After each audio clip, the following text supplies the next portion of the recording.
Olá, olá, olá, olá, olá. Hoje, dia 11 de julho de 2017, agora são 8h19, 8h20 da manhã. Vou estar fazendo uma apresentação rápida aqui para vocês. Tentar fazer em 15 minutos, porque meu contador de tempo está ajustado para 15 minutos só, por causa do tamanho do meu disco, já tem muito vídeo gravado. Então vamos lá. Eu vou estar fazendo a apresentação dos commodities, está lá naquela tela, naquele monitor ali atrás, a gente já vai começar a falar sobre ele. É uma apresentação do começo de 2016, eu fiz para um amigo, para o Rotier. A gente ia apresentar no 2MV, um grupo que existia, agora ele faz parte da Rico. E na época não deu certo, por causa do tempo, da data, não estava boa, a gente acabou não fazendo. Eu vou aproveitar essa apresentação, mas eu vou fazer algumas correções durante o tempo, porque alguns números já mudaram, ok? Então eu espero que vocês aproveitem, qualquer coisa vocês escrevam aí. É uma apresentação muito parecida com aquela que eu fiz para a escolha de corretoras, tá? Então eu vou passar para aquele vídeo, já volto aí com vocês. Agora voltando para a apresentação, vamos lá, operações de commodities, introdução ao mercado. É bem básico o que eu vou estar apresentando aqui, porque existem várias nuances nesse mercado que precisam ser mais detalhadas e estudadas, tá? Eu tenho aqui o milho, o café e o boi. O importante hoje, que dá mais segurança de trabalho, é o milho e o boi.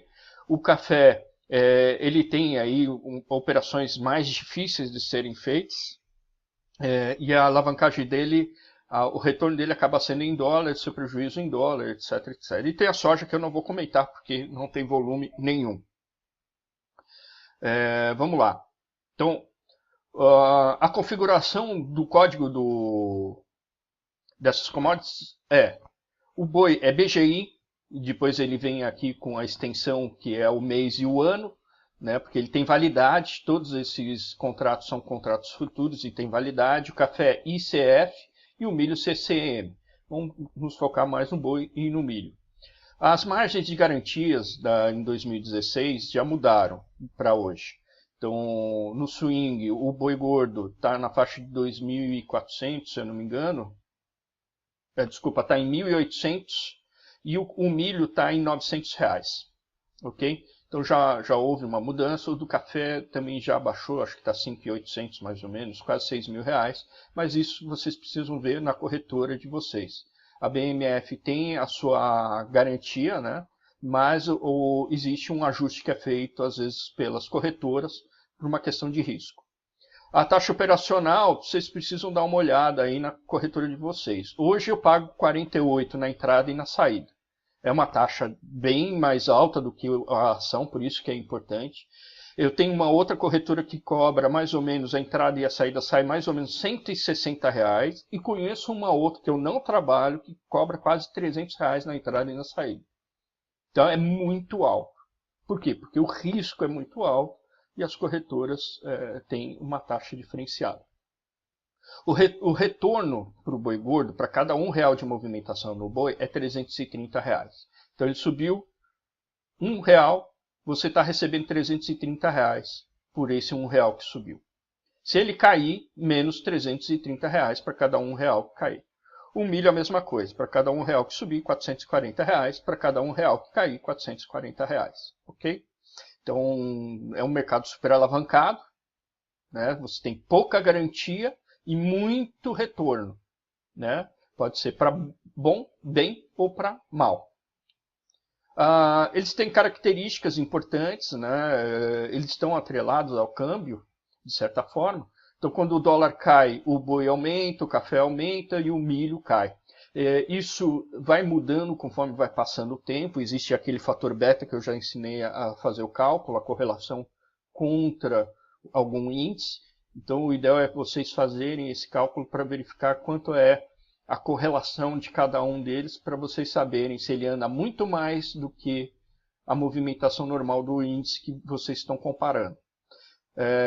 Existe uma sazonalidade, eu coloquei não para o boi e não para o café, existe sim, mas o impacto é muito menor no gráfico, mas ela existe. O boi gordo, por exemplo, quando chega a época de baixa, onde você tem a seca do pasto, né?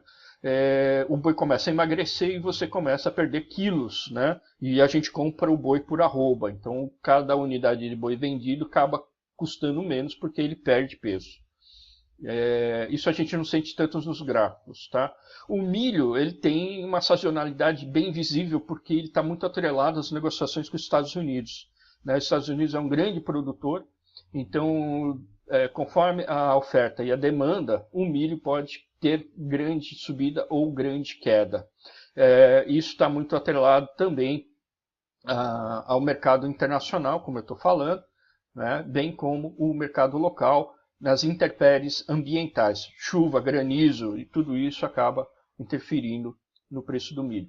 O boi tem uma parte que é a parte sanitária, né? Que houve agora a Operação Carne Fraca. Tivemos problema lá com a JBS. Vários países vieram aqui fazer uma inspeção sanitária para verificar se existe ainda a condição de fazer a compra do boi, aqui, a carne bovina nossa, e isso fez com que o preço desabasse. Então, é relevante alguns pontos, não só a sazonalidade, mas outros pontos. A liquidez desses produtos são baixíssimas, a gente vai dar uma olhada lá para frente, por isso que não adianta só olhar gráfico, tem que entender um pouco de book e entender um pouco de estratégia. Vamos começar com o milho. O milho é o CCM, ele tem um efeito sazonal, o efeito sazonal dele, o plantio começa no segundo semestre. Né? Meu pai plantava bastante, então a gente começava a plantar em agosto e setembro, é o início do plantio, e a gente tem a colheita, ele começa no final, na verdade, no final de novembro, para dezembro você tem a colheita. Então você tem um custo atrelado para o começo do ano seguinte, ok? Então, quando a gente chega lá para abril, até mais ou menos agosto, setembro, ele é um período de entre-safra, é um período que você tem os custos inerentes a uma redução do volume de mercadoria no mercado. A influência do câmbio, já falamos, e tem outras influências. O milho, como eu falei, a safra dos Estados Unidos é um grande produtor, negociações internacionais, isso faz com que o nosso preço esteja atrelado também a grandes movimentações, negociações de grandes empresas manufatureiras que fazem a manufatura do milho para produtos acabados. A intempéries do clima é muito importante, quando você tem épocas de grandes chuvas, granizo, etc., etc., ou grandes secas, períodos de grandes secas, interfere. Relação internacional, falamos, e o consumo interno. Né? Mas isso tudo aqui pode acabar variando, né, de ano para ano, tem várias interferências que têm que ser analisadas pontualmente. Então, o que eu estou colocando aqui é só para que vocês tenham uma ideia de como é que funciona basicamente e quais são os pontos que tem que estar atentos para a negociação com milho. No caso do café, eu vou pular. Por que eu estou pulando café? Porque a liquidez ele é tão baixa e ele é um produto tão difícil de ser trabalhado que a chance de você perder dinheiro com ele é quase certa. Se você não for muito bom negociador, você realmente perde muito dinheiro. O boi, ele tem um efeito sazonal mais neutro, né, como eu havia comentado. Ele tem realmente uma época que é uma época de pastagem mais difícil para o boi, onde ele perde peso, mas a grande influência dele está na agência regulatória. Né? Então, você vai ter lá inspeções regulares, aprovações da carne, né? O selo de garantia das carnes, tudo isso tem uma importância muito grande, visto a Operação Carne Fraca, que veio o pessoal de Israel, veio o pessoal da Europa fazer uma vistoria para ter certeza que a carne tinha qualidade suficiente para ser exportada. Existe o problema das doenças, a vaca louca, o tifo, etc, etc. Existe também aí as relações internacionais, que é justamente isso que eu estou comentando, nas visitas por causa de um problema que nós tivemos interno. O consumo interno também varia bastante, isso pode interferir, pode não, e interfere diretamente também no custo do produto. Quando o consumo, quando existe um problema macroeconômico, como nós estamos enfrentando agora, né, a gente vê a carne aumentando, você vai lá comprar um filé mignon, você vai comprar uma picanha, e o custo dele começa a ter 35, 40 reais por quilo. Então, isso faz com que a população comece a migrar para carnes mais baratas, carne branca, por exemplo, do frango. Então, isso pode interferir no custo, sim. A concorrência externa e interna são essenciais para a composição desse custo da commodity, do boi. Os contratos, as liquidezes, né? Como eu falei, né? O boi e o milho, eles têm aqui a base do código deles, né? São 3 letras, BGI no caso do boi, e você depois tem a extensão dos meses, né? Onde ele tem vencimento, e do ano, onde é esse vencimento do contrato. E aí você tem aí a liquidez, né, de cada contrato, e você precisa fazer essa análise sempre, porque essa liquidez ela varia. Existem contratos que têm maior representatividade do ano, né, a gente já vai, quando começa a trabalhar com esses contratos, a gente já vai conseguindo identificar isso. E eles são essenciais, porque você não vai comprar um contrato que não tem liquidez, ou então você não vai comprar um contrato essa semana que vai terminar daqui 2 semanas, né? Porque como eles são seguidores de tendência, eles ficam bastante tempo em tendência.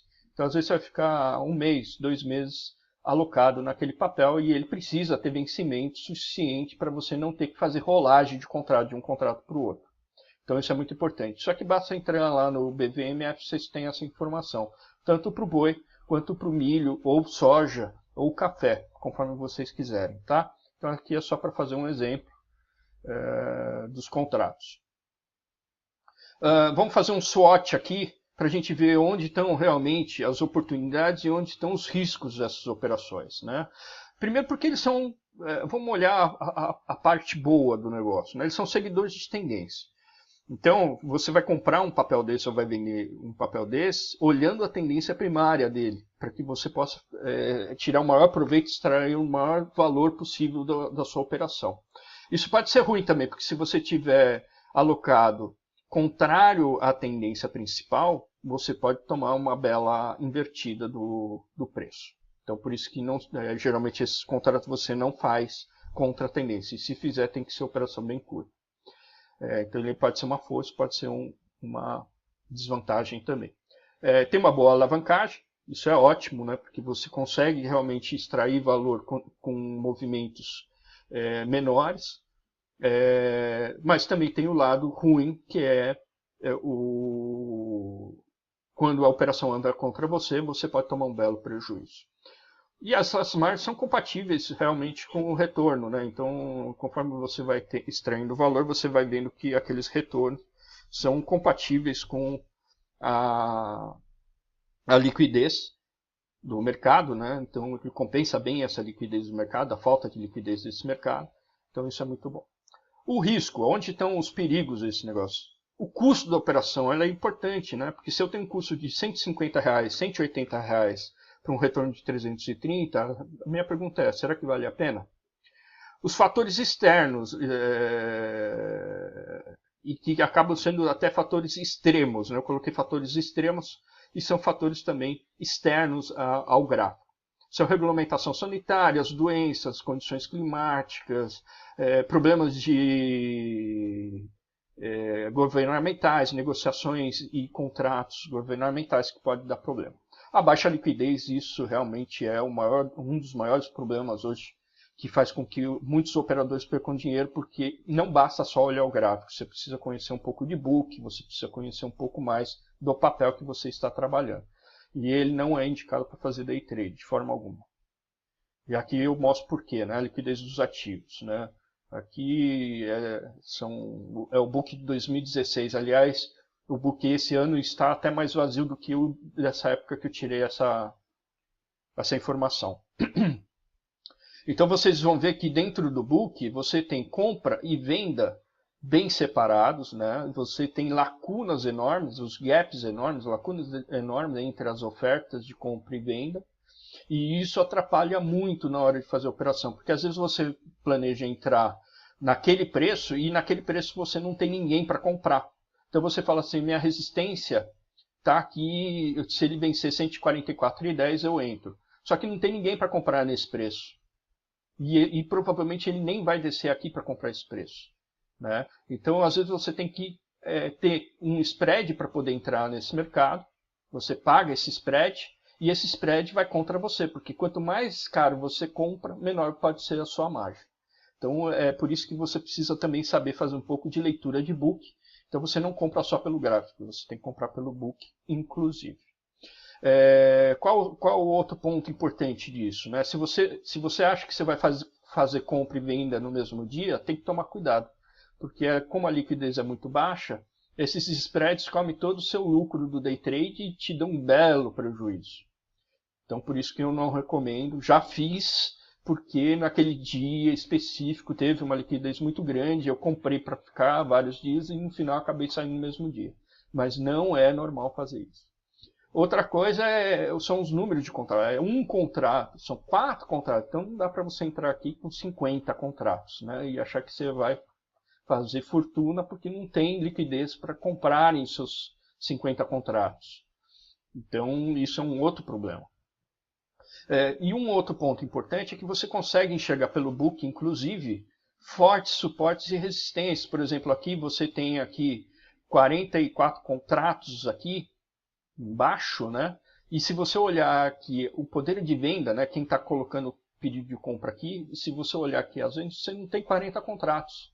Então, isso aqui é uma forte região de suporte. Como existe fortes regiões de resistência. Por exemplo, esse aqui, entre esses dois pontos, entre 21 e 18 contratos de venda, que dá aí seus 39, 40 contratos.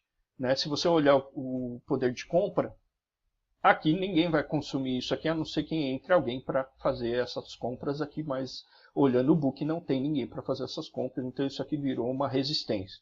Agora, tem um outro ponto que a gente não enxerga e não dá para tirar o retrato aqui como a gente tirou, que são aqueles caras que entram com 15 ou 20 contratos, faz o mercado movimentar muito rápido e você não consegue enxergar isso no book. Também é um outro ponto que precisa aprender a olhar.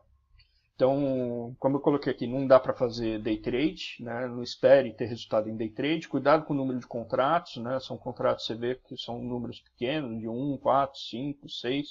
E você tem locais de suporte e resistência e eles são muito visíveis, dependendo da época e do horário do dia que você está tradando. Como operar? Né? Você tem que ter seguidores de tendência. Os indicadores, se você for usar, tem que ser seguidores de tendência. O high-low, as médias, MACD, o Bollinger, abertura e fechamento de bandas, até o Ishimoku. O Ishimoku eu já cheguei a usar para operar uma época o boi, quando ele estava com uma volatilidade maior. É muito bom também.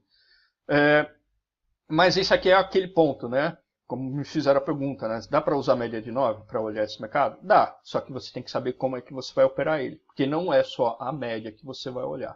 Qual é a regra que você está colocando? Como é que você vai ligar a média com o book? Como é que você vai fazer a sua entrada e saída? Olhando média, book e volume. Ok? O tempo recomendado, a minha forma de trabalhar é no diário. Eu olho a tendência primária no semanal e eu utilizo 60 minutos para fazer minhas entradas, né, para apurar um pouquinho mais a minha entrada no diário e a minha saída. Quem entra com mais de um contrato, eu sempre sugiro que faça saídas parciais, porque ele tem que pagar as taxas, porque como as taxas são muito caras, né, para operar, é caro, não é barato. Faça parciais para pelo menos sobrar um pouco de dinheiro e deixe os outros contratos ou o outro contrato andar e seguir a tendência. Porque você vai perceber que quando você consegue pegar uma tendência, você ganha muito dinheiro e descobre vários stops por muito tempo. Então você consegue trabalhar mais tranquilamente. Tem que tomar muito cuidado com a alavancagem, né? Essa alavancagem ela faz a gente brilhar os olhos, mas se você não tiver gerenciamento de risco, ele pode virar totalmente contra você. É muito fácil você zerar uma conta. Se você coloca 5 mil reais lá ou R$1.000 para ficar brincando lá com o boi, por exemplo, que você só precisa de R$800, é muito fácil você zerar essa conta quando o mercado vai contra você. E você tem que saber aproveitar suportes e resistências, né? Ele respeita muito as leis gráficas, né? Mas entendendo também as nuances da falta de liquidez, por isso que precisa ter um book do lado. Isso aqui é só um exemplo da média de 9, né? Na época lá de... isso aqui eu acho que é 2015, ó. Eu fiz em janeiro essa apresentação, eu fiz em janeiro ou fevereiro essa apresentação. Então, aqui ó, um ganho de 6 pontos, parcial de 2 pontos aqui nessa subida, com a média de 9, olhando o book. Um ganho de 4,8 com parcial de 2 pontos. Um loss de 2,8 pontos com parcial de 2 pontos. Quer dizer, deu para tirar aqui uma parte, né, para pagar a operação e ainda sai um pouco de prejuízo. Então, é um mercado que segue bastante tendência, você consegue enxergar isso mais fácil no gráfico. Ele segue as tendências gráficas, ele respeita muito as técnicas gráficas de leitura, então ele acaba sendo um bom mercado. O único problema aqui que eu gostaria de comentar é nós brasileiros estamos tão longe de uma tendência forte no mercado que a gente desacostumou ou não sabe trabalhar com fortes tendências, né? Então, às vezes, a gente acaba saindo muito rápido de tendências que são duradouras. E nesse mercado você não pode fazer isso, senão os stops começam a ficar mais caros do que os seus ganhos, tá bom? Então, basicamente é isso. Acho que vale a pena a gente depois entrar mais no detalhe disso, mas eu estou pensando seriamente em formatar um curso, aí realmente seria um curso, né? Para poder especializar em commodities, porque ele tem realmente uma alavancagem, ele tem um potencial de ganho muito grande, mas você tem que saber operar muito bem, ter uma técnica muito boa para conseguir extrair valor desse mercado. Então, possivelmente, depois vou montar um curso aí, depois quem se interessar me fala. Isso vai ser realmente fora aí do meu canal.